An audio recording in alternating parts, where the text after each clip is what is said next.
How's it going, guys? Adam Bongiovanni back here in the OnlineBookClub.org video for this Thursday. Now today, the title does not deceive you. I did in fact find a bookstore in Hawaii. I was driving with my family, I would say maybe Friday of last week, and my family knows I had to find a bookstore in Hawaii. So my mom actually pointed out the store that she saw called Bookends. And she goes, Adam, look, a bookstore, like you can go in there. And I'm like, no, I think that's their version of like Barnes & Noble here. Like, it's a big chain. I want to find an independent bookstore.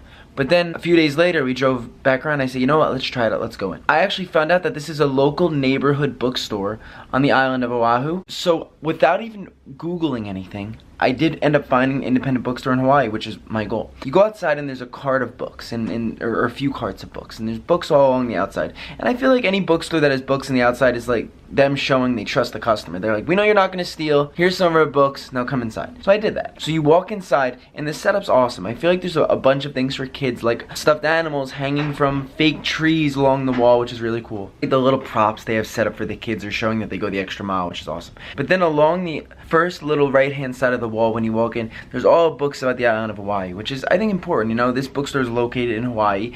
I feel like it gives tourists an opportunity and a chance to learn about the traditions and the customs of Hawaii. Then you walk along and there's organized books, like they're organized by category, but at the same time along the floor, there are books all lined up. So it has this weird combination of organization and clutter, and I don't know, I thought it was the perfect combination. But the selection of the books was amazing. There was new books, there was new young adult books, there was books, like I said, on the geographical location of Hawaii, historical books, there's biographies, everything you could want and more in this bookstore. And the prices weren't even that bad. I feel like going into a bookstore like this, where I drove all through Hawaii and there weren't many bookstores. I googled it after I got back from this bookstore to see if I can go to any more, and I couldn't find another independent bookstore on the island that we're at. I saw some really popular books that usually sell for probably $16, $17 that were going for like $8 here. And it wasn't a used bookstore or anything, it was just pretty good prices, which is impressive. It had this very modern feel for an independent bookstore.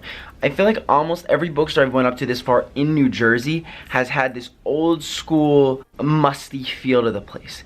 This place felt very new. Even the sign on the outside made me think that it was a chain bookstore because it was so nicely set up. And I like the name Bookends for a bookstore. I feel like that's like kind of the perfect name. I like it way better than Barnes & Noble. So I went inside, rummaged through the books for a little while. My family was also with me, so they were also going through books. There were so many different aisles to go in that. I don't think I even got to see everything. But I finally traveled outside of New Jersey, saw a bookstore that wasn't in my home state, which is awesome. Makes me want to do more of this. Something else that got me really excited about this bookstore is that it was packed.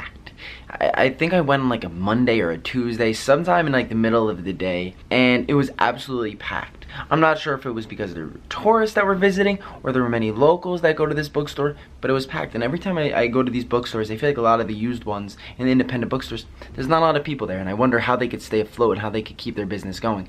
But this bookstore, you knew there were people here. You knew that it was a constant attraction for people to come and see and hopefully buy books, whether they're on vacation or whether they live in Hawaii. And I would say I'd rate Bookends an 8.7 out of a 10. I feel like it was modern, but it also had that old school feel of the clutter of the books everywhere. So my next question for all of you after visiting this bookstore thousands and thousands of miles away from my home is, where is one place in the United States or outside the United States that you want to go and venture into a bookstore? For me, for some reason, I want to go to Chicago, Illinois and find some independent bookstores there. I don't know, I just have this weird good feeling about it, and that's where I want to go next. So you tell me where you want to go in the comments below. If you enjoyed this video, please give it a big thumbs up. I'll be doing some interviews in the upcoming weeks that'll go on our channel, so stay tuned for those. This video is also brought to you by our book of the month, Worlds Incorporated by Tom Garifo. So check that out. And I'll see you guys next Thursday, back in Jersey.